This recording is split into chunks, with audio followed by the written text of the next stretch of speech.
இன்று இரவு 10 மணிக்கு மேல் பாஜகவினுடைய வேட்பாளர் பாசிச வெறியோடு எப்படி மதவெறியை தூண்டிவிட்டு இந்தியாவிலே ஆட்சியை பிடிக்க வேண்டும் என்று எண்ணுகிறார்களோ பாரதிய ஜனதா கட்சியை சார்ந்தவர்கள், அதை போலவே தேர்தல் சட்ட விதிகளை மீறி வேட்பாளராக போட்டியிடுவதற்கு விண்ணப்பித்த நேரத்தில் இந்திய அரசியலமைப்பு சட்டத்திற்கு உட்பட்டு ஒரு வேட்பாளராக செயல்படுவேன்னு சொல்லி உறுதிமொழி ஏற்றுத்தான் வேட்பாளர்கள் தேர்தலில் நிற்கிறாங்க.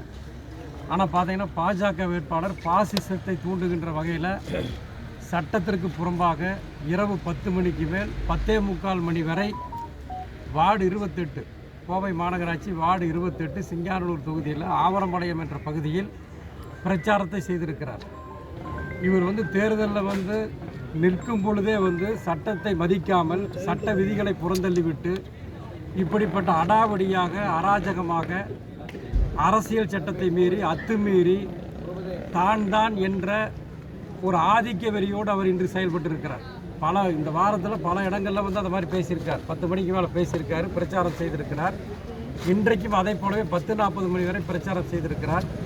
இதை அறிந்த எங்களது கட்சியை சார்ந்தவர்கள், எங்களது கூட்டணி கட்சியை சார்ந்தவர்கள் பக்கத்தில் ஒரு 7-8 பேர் இருந்திருக்கிறாங்க. அவங்க உடனே போய் இந்த மாதிரி சட்ட விதிகளுக்கு புறம்பாக இந்த மாதிரி பிரச்சாரம் பண்ணுறது ரொம்ப தப்புன்னு சொல்லி அவங்க போய் கேட்டிருக்கிறாங்க. அப்போ கேட்க சென்றவர்கள் மீது வேண்டுமென்றே அத்துமீறி கை வைத்திருக்கின்றார்கள்.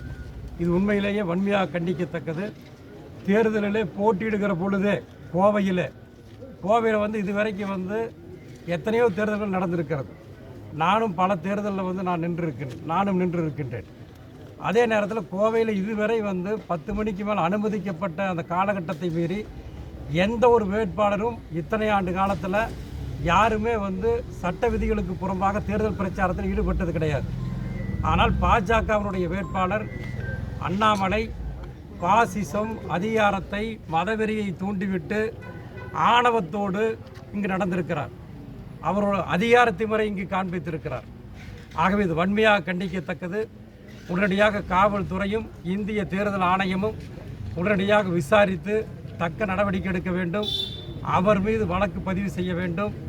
அதை போலவே யார் இந்த தாக்குதலில் ஈடுபட்டார்களோ அவர்கள் மீது வழக்கு பதிந்து அவர்களை சிறையில் அடைக்க வேண்டும் என்று இந்த நேரத்தில் கேட்டுக்கொள்கின்றேன். காவல்துறையைச் சேர்ந்த அதிகாரிகள் சட்டப்படி நடவடிக்கை எடுக்கப்படும் என்று சொல்லியிருக்கின்றார்கள். இந்திய தேர்தல் ஆணையத்தைச் சேர்ந்தவர்களும் சட்டப்படி நடவடிக்கை எடுக்கப்படும் என்று சொல்லியிருக்கின்றார்கள். ஆகவே சட்டப்படி நடவடிக்கை எடுக்க வேண்டும் என்று அனைத்து பொதுமக்கள் சார்பாகவும் இங்கு இருக்கக்கூடிய அனைத்து சமூக ஆர்வலர்கள் சார்பாகவும் கூட்டணி கட்சியை சார்ந்தவர்கள் மூலமாகவும் கேட்டுக்கொள்கின்றேன்.